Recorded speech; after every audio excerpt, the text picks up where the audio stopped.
Greetings Internet, my name is Old Rod and this is a video about Pokemon cards. We've been looking at Pojo Magazine and their power rating system. In the last video we started to look at the uncommon cards from the Jungle expansion set, and in this video it's part 2, the rest of the uncommons. We'll be looking at what scores Pojo gave these cards all the way back in 1999, and then re-rating them to what they'd be scored in today's base fossil metagame. 3 or above playable, anything below not worth the deck space. So then, let's continue our journey through the jungle and complete the uncommon set.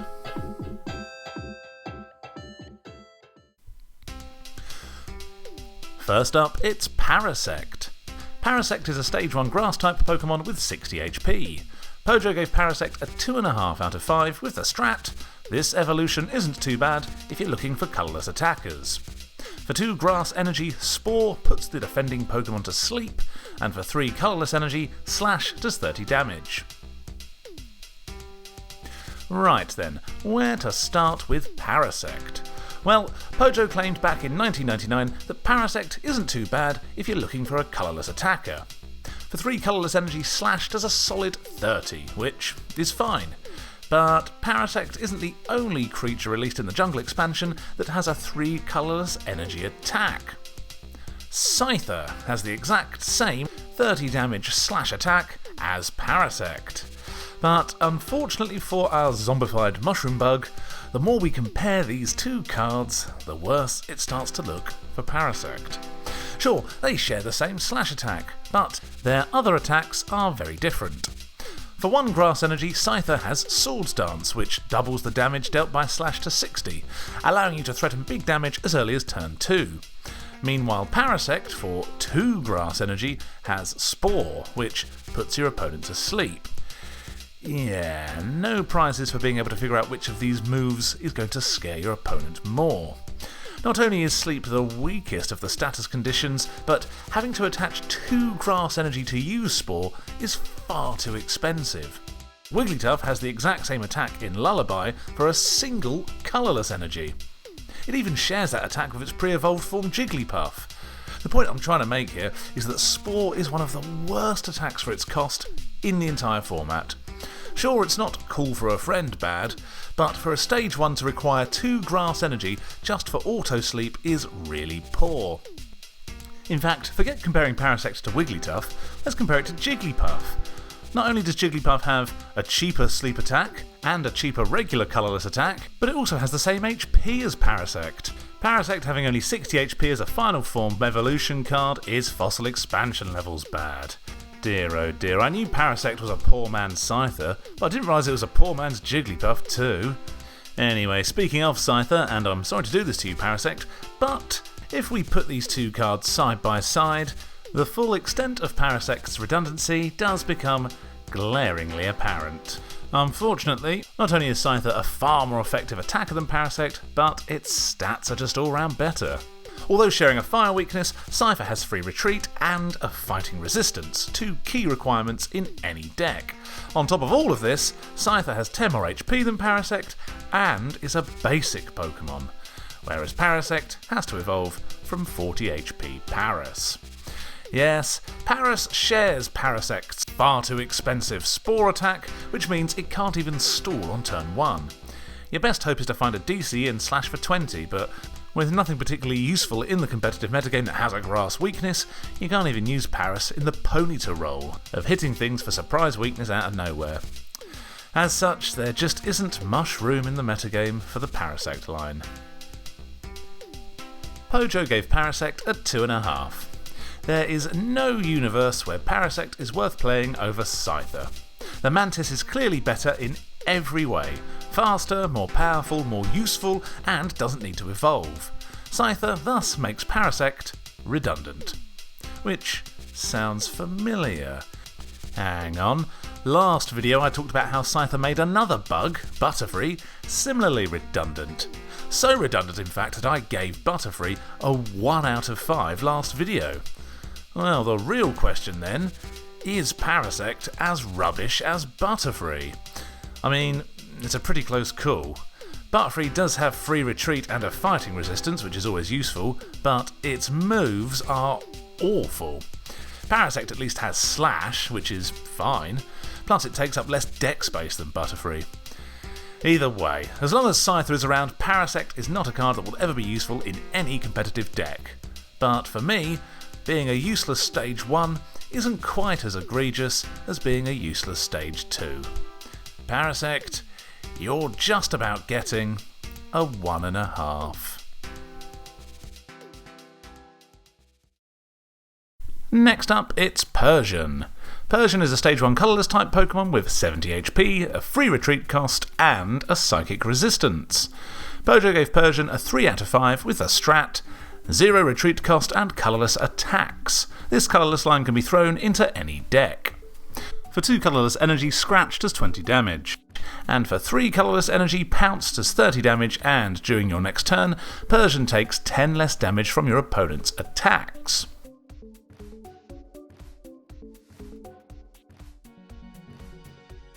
Now, this is a bit better for a Stage 1 card. Not to keep ragging on Parasect, but let's quickly compare these cards. Persian has more HP, a free retreat cost, a psychic resistance. In terms of attacks, Scratch is much more cost effective than Spore, and Pounce is literally a better version of Parasect's Slash. Anyway, let's leave Parasect alone. The point I'm trying to make is that on the surface, Persian doesn't look half bad. All colourless attacks, free retreat and psychic resistance immediately make it seem useful. Question is, what are its uses? And are they useful enough to make Persian worth playing when there are other Stage 1 colourless types vying for contention? So, Scratch is fine. 20 damage for a DCE is, okay, but really you want to be saving that DCE to ensure that you can hit a Pounce. Pounce reducing the damage that you take on your next turn by 10 is potentially very useful in the base fossil meta. Screwing of your opponent's maths is always nice, but there's one card in particular that Pounce can severely nullify. Lickitung. The format's biggest threat relies on chipping away at your HP with tongue wrap after tongue wrap. However, a Persian that's just pounced doesn't take any chip damage from Lickitung. Sure, if it gets paralysed then you'll take damage next turn, but on average, Pounce allows you to take 50% less chip damage than without a Pounce. The problem against Lickitung is of course keeping enough energy on Persian to keep using Pounce. But if you do get super energy removaled, at least Persian has free retreat to hide on the bench whilst you recover. So, with all this in mind, I built a Persian deck, and I didn't do badly with it. I put Persian with a bunch of psychic Pokemon to compensate for Persian's fighting weakness, and yeah, it did pretty well, especially when faced head to head with Lickitung. However, one of Persian's biggest problems is that its pre-evolved form, Meowth, is rubbish. It has 50 HP, which is, not bad, but its attack Payday requires either 2 energy or one of your precious DCEs, just to do 10 damage and potentially draw a card. That's a terrible attack for its cost. And then the question becomes, is Persian worth running this useless basic for? When you compare Persian with other Stage 1 colourless types, it becomes hard to justify. Dodrio has a solid pre-evolved form, along with sharing Persian's free retreat, useful resistance, and a 3 colourless energy attack. That is also a good Lickitung counter. And then there's Wigglytuff, again, a solid pre-evolved form, a useful resistance, a single energy stalling attack, and for 3 colourless energy, potentially the best attack in the entire format. A bit like Fearow last video, I fear that Persian is just outclassed by other cards from the same format. Pojo gave Persian a 3 out of 5. I really thought I was onto something with Persian, with Pounce being a solid attack and its free retreat meaning you don't have to include a Dodrio line in your deck. Problem is, you're just better off running Dodrio than Persian. Or Wigglytuff. Or both. If Meowth was better, then maybe Persian would have more rogue utility. Colourless attacker, free retreat, it's all good stuff, but despite its many appealing qualities, Persian just misses out on being a competitively viable card. 2.5 out of 5. Moving on to Primeape. Primeape is a Stage 1 fighting type Pokemon with 70 HP. Pojo gave Primeape a 3.5 out of 5 with the strat: will always do damage with a high energy cost but a modest retreat cost. If you can afford the energy, Primeape will definitely deliver. For 2 fighting energy, Fury Swipes has you flip 3 coins, doing 20 damage for each heads. Then for 2 fighting and 1 colourless energy, Tantrum does 50 damage, then you flip a coin. If tails, Primeape is confused. So the first thing I noticed when looking at Primeape was that it's got a lot of similarities with Marowak.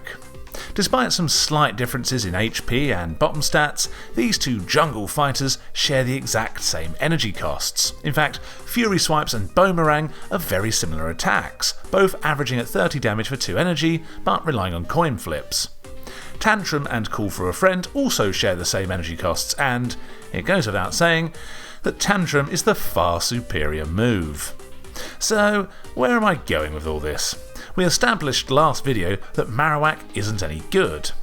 But Primeape having 2 moves that can OHKO a Lickitung or Wigglytuff, as well as having an actually decent pre-evolved form in Mankey, got me wondering if Primeape could be worth the deck space.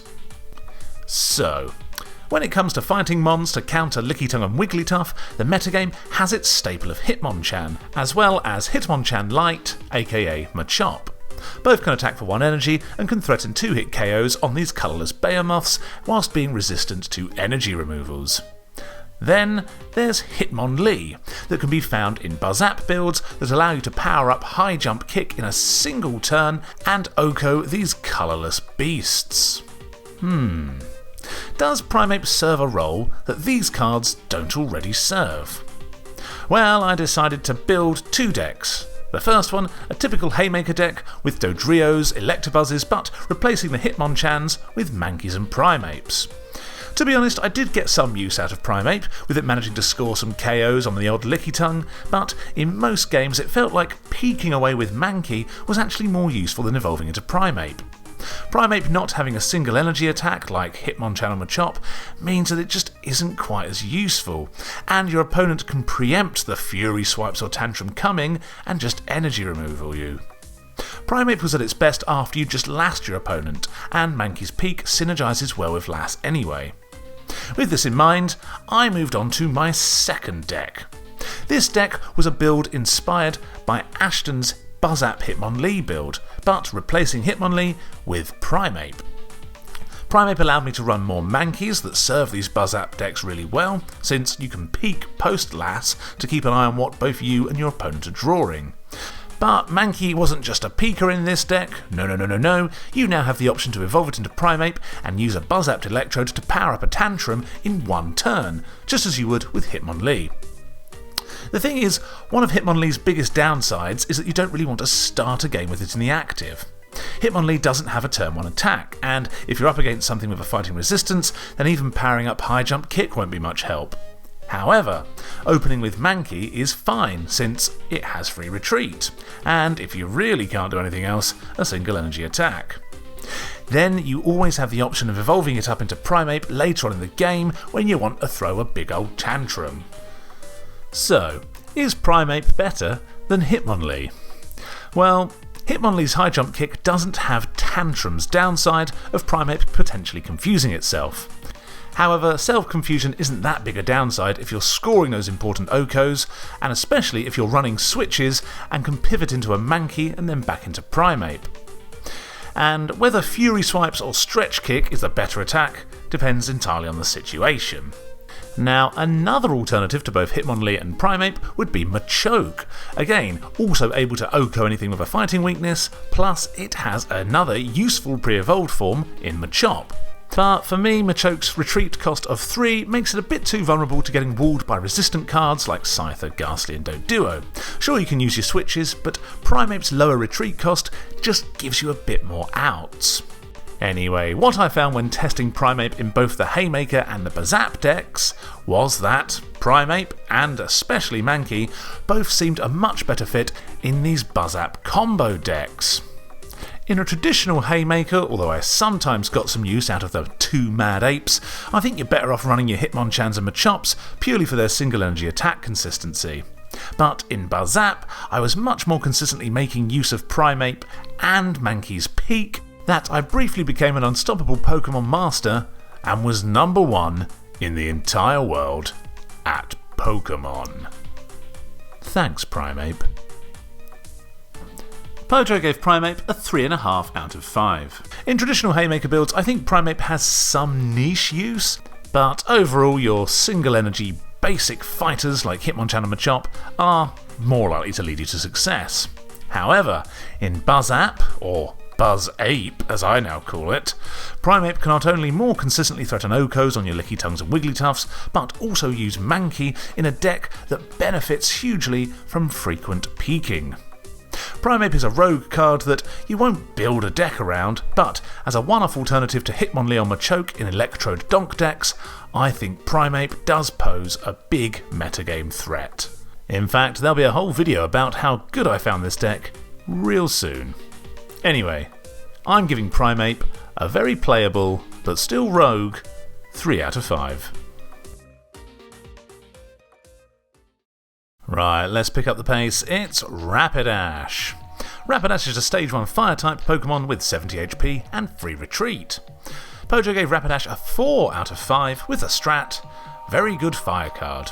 He can do 20 or 30 for 2 colourless, and for 2 fire and 1 colourless he does 30, with a 50% chance of invincibility, and no discarding attacks. For 2 colourless energy, Stomp does 20 damage, flip a coin, if heads it does 30 damage. And for 2 fire and 1 colourless energy, Agility does 30 damage, flip a coin, if heads then Rapidash isn't affected by your opponent's attacks next turn.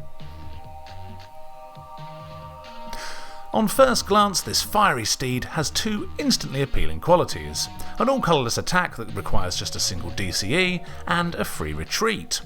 The free retreat is always nice, especially since your opponent is likely to energy removal that DCE off of you as soon as possible. Plus, Rapidash is the only fire-type card in base Fossil to have a free retreat. Pretty cool. Rapidash does also have Agility, which is okay, but at 3 energy it's too expensive when all it's offering is 30 damage and potential evasion.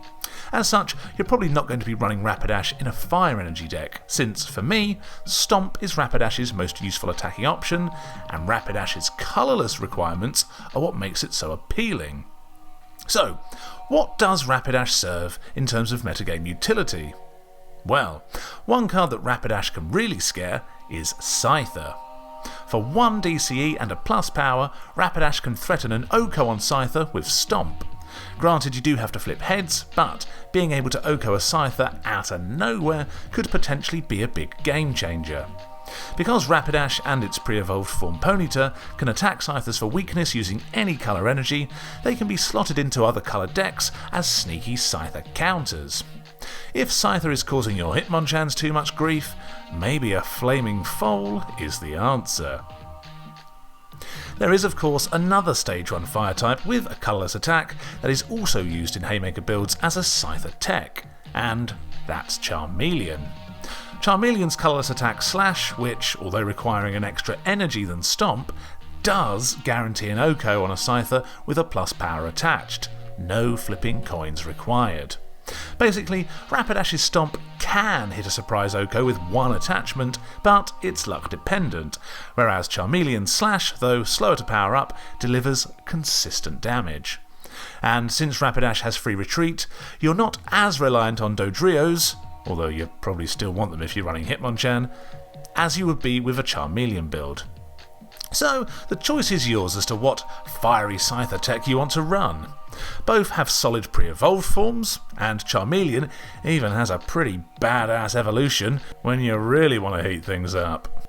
The thing is, an argument can be made for just teching in a single Ponyta in your Haymaker deck to threaten Cyphers if you don't want to go too heavy on the Firemons. A one-off Rapidash might often end up as a bit of a useless card, so unless you're going to go heavy on the horses, you should probably just run a single Ponyta. Also, in Buzzap Donk builds, Ponyta being able to threaten Okos on Scyther with a plus power Flametail makes Rapidash surplus to requirements. For a base fossil tournament a couple of months ago here in London, I built a Hitmonchan Rapidash deck with the sole purpose of taking out the format's dastardly duo of Lickitung and Scyther, and against that deck it worked really well. Then you bump into Rain Dance. Yeah, Articuno in particular destroys this deck, resisting Hitmonchan and OHKOing all your Rapidashes. As great as Rapidchan was against the Lickitung decks, I did miss Electabuzz when faced with Rain Dance. Perhaps in that case the best build is Hitmonchan, Electabuzz and the Horses line. You see this build a lot with Hitmonchan, Electabuzz and the Lizards, so perhaps it can work with the less energy intensive horses as well. Pojo gave Rapidash a 4 out of 5. 4 is too high. I gave Blastoise a 4, so I'm afraid Rapidash is going to have to lose some points. Rapidash is a really nice Scyther counter. Now, if you're already running Ponyta, maybe you don't need Rapidash, and if you prefer the Lizards anyway, then you're not going to need the horses at all, but this all depends on everything from deck space to your preferred playstyle.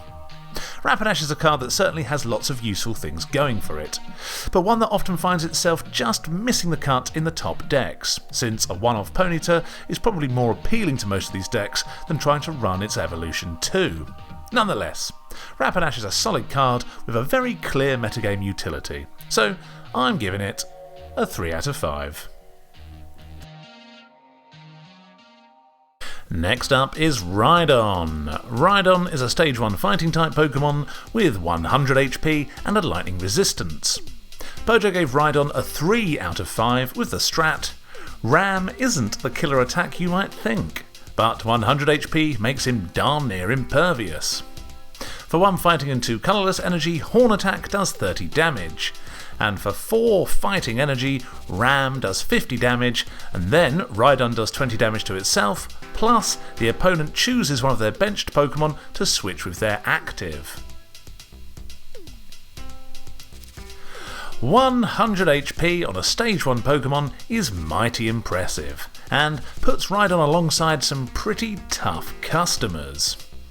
Lightning resistance is nice, and with an easy to power up Horn Attack hitting for 60 on anything with fighting weakness, slap on a plus power, and not only is Rhydon resisting Electabuzz, but it's OHKOing it too.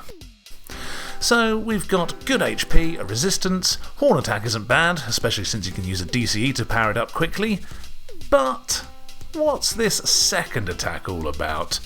The one with the entire thesis worth of text below it. Ram, you say? So, for 4 fighting energy, Ram does 50 damage. Now, already this is too expensive. Just earlier I mentioned other fighting types that are doing 50 damage for 3 energy. So why would you cough up an extra energy for Ram? Well, let's see what else it does. Rhydon does 20 damage to itself. So far, so not very good. Anything else? Your opponent chooses a benched Pokemon to switch with their active. Wait, so it's just a glorified Whirlwind? That is the final nail in the coffin.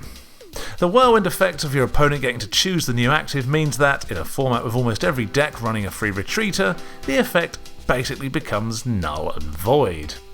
The Whirlwind effect is one of the worst effects that any attack in the base fossil format can have.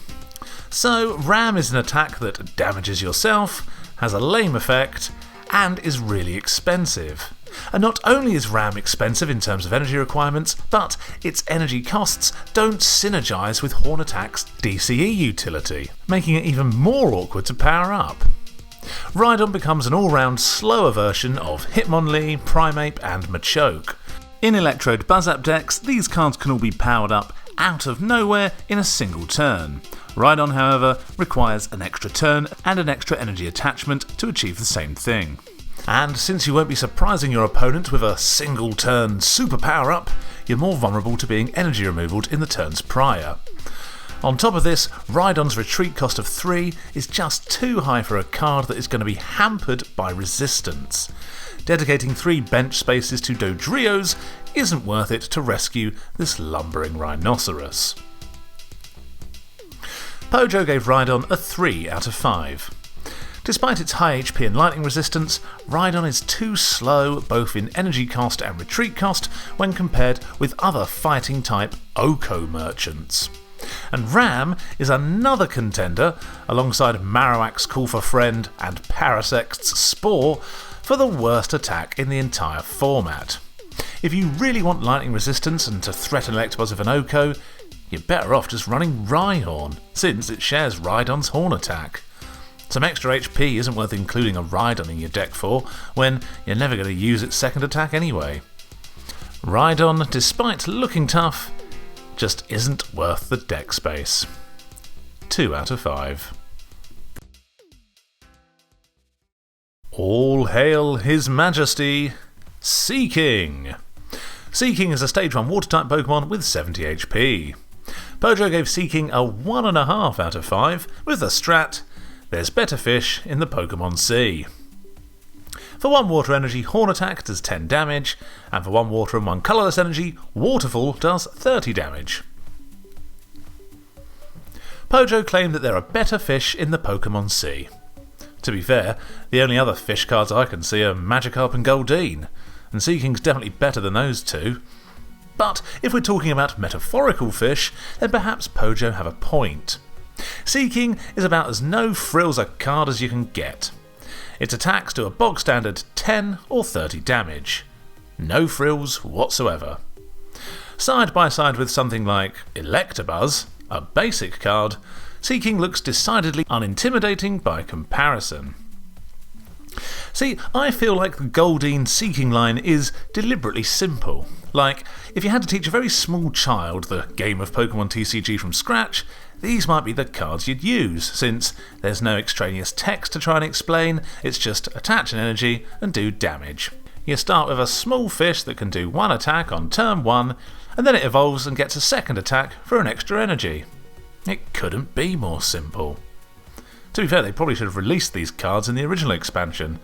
Anyway, if you're watching this YouTube video, you're not some starter deck simpleton. No.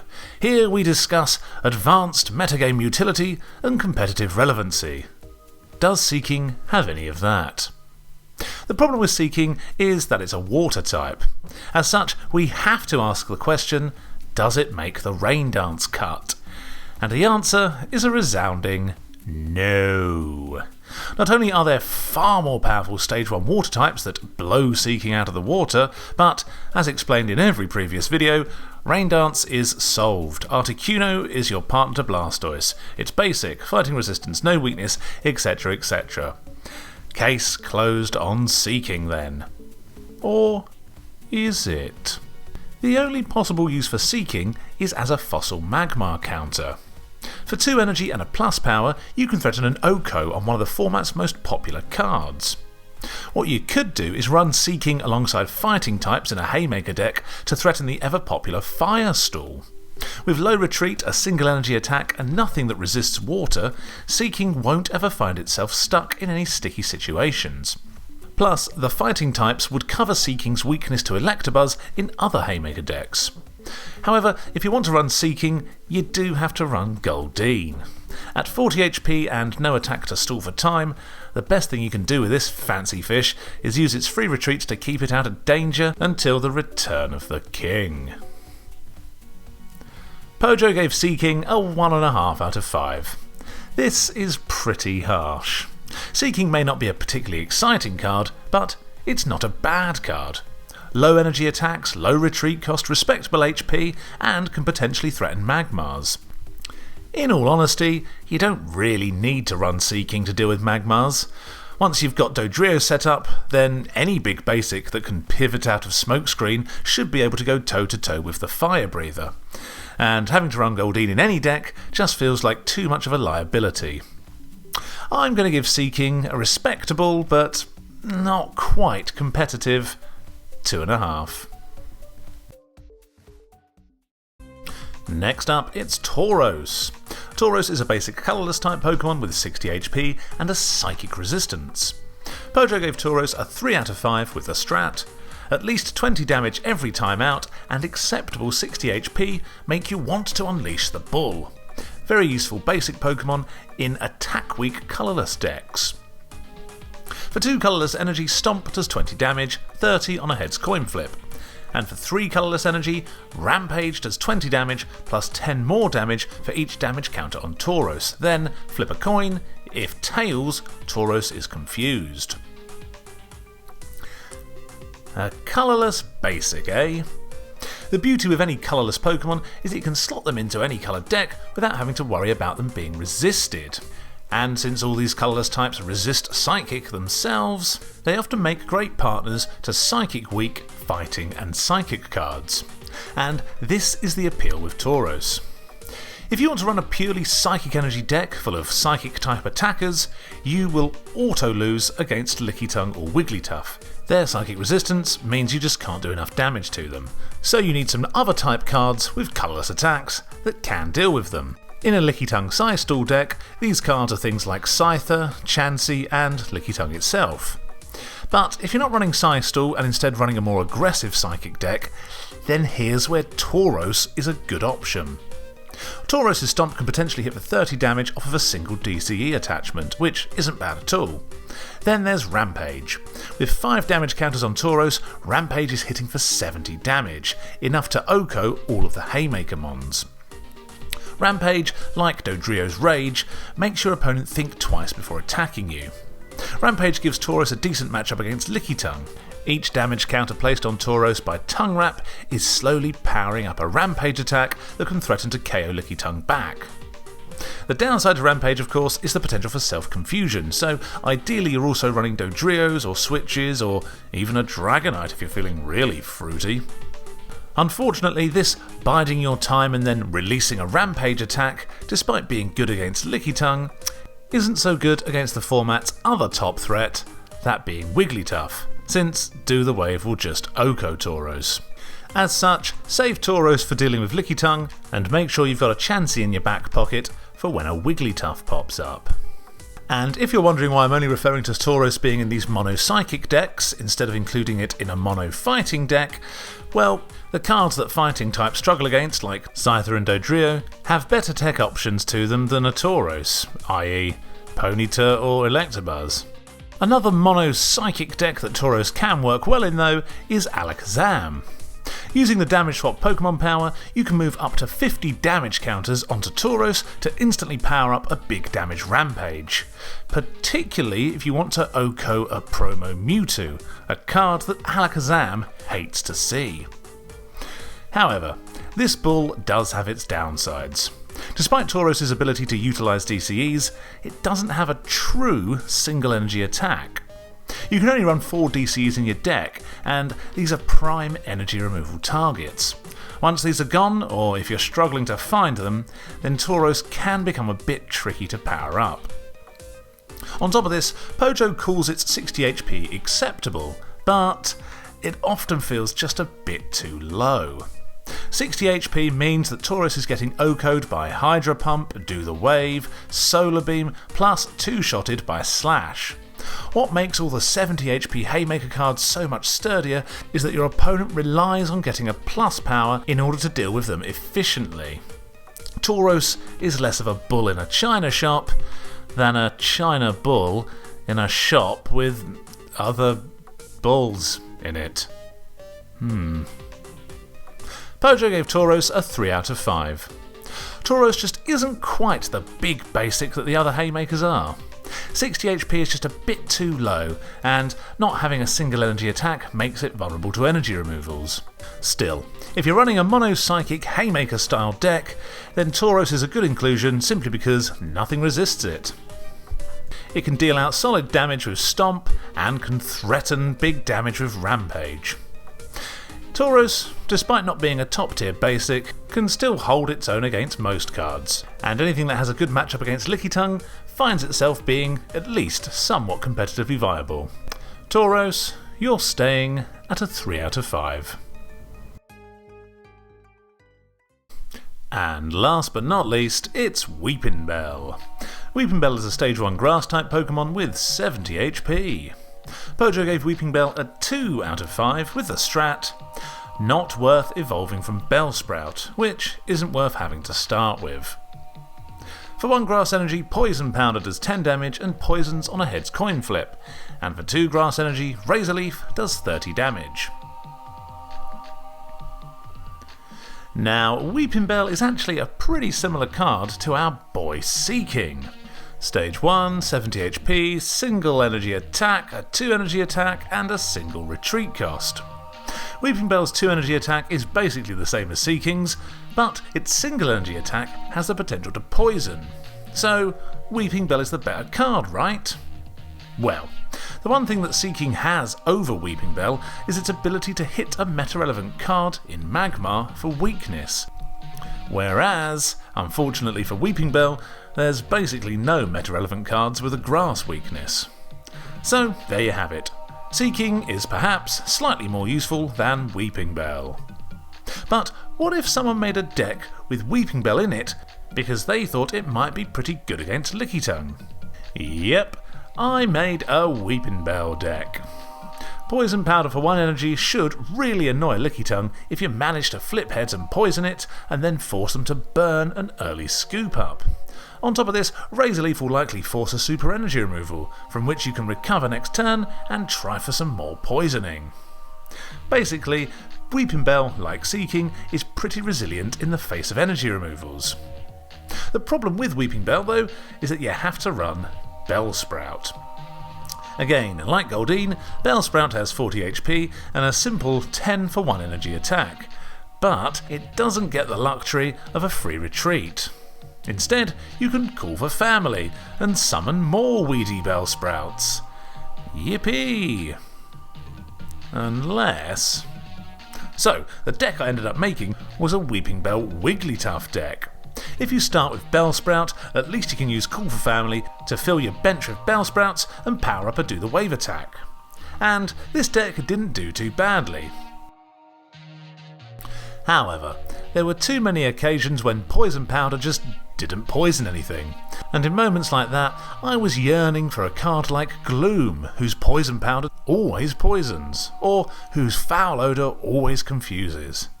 Plus, Oddish is a much better starter than Bellsprout. So, as solid as Weepinbell is, the Gloom line just feels way more solid. It's got a better foundation in Oddish, and it just guarantees far more disruption. Nonetheless, Weepinbell is a very easy card to play once you've got it going. And if you're wondering why I've spent this entire segment on Weepinbell without mentioning its evolved form Victreebel, well, just look at Victreebel's attacks. Yeah, Weepinbells are better. Lure for a single energy can be annoying, but in base Fossil, luring things into the active and stranding them just isn't going to win you any games. And for 2 energy, Acid is terrible. For a stage 2 Pokemon to have such a weak attack is shameful. So yeah, sorry Victreebel, but I am not going to use any grass stones to be evolving up my Weepinbell. Pojo gave Weepinbell a 2 out of 5, saying it wasn't worth evolving into. And like the scathing assessment they gave of Seaking, I think this is similarly harsh. Weepinbell has decent HP, low retreat cost, and can withstand energy removals whilst threatening poison. Ultimately, there are better grass status inflictors out there, and as fun as filling my bench with Bellsprouts was, there are definitely better Wigglytuff partners. I found that out the hard way when my plants faced off against Wigmar. Great bells of fire. Maybe there's another deck that Weepinbell can work better in, but for now, I just can't put my hand on my heart and call Weepinbell a competitive card. Solid, but doesn't quite make the cut. 2.5 out of 5. And there we have it, uncommons all done and dusted, and I'll tell you what, getting to use Primeape in the Electro deck has totally opened my eyes to what is for sure my new favourite deck, so yeah, look out for the video on that real soon. Anyway, here are Pojo's scores from 1999 of the Jungle Uncommons, and here are my updated scores from 2025. We're now nearing the end of the jungle journey with just the common cards left to go. So, stick around for that one. Thanks for watching, please like, share and subscribe. See you in the next video. Old Rod, out.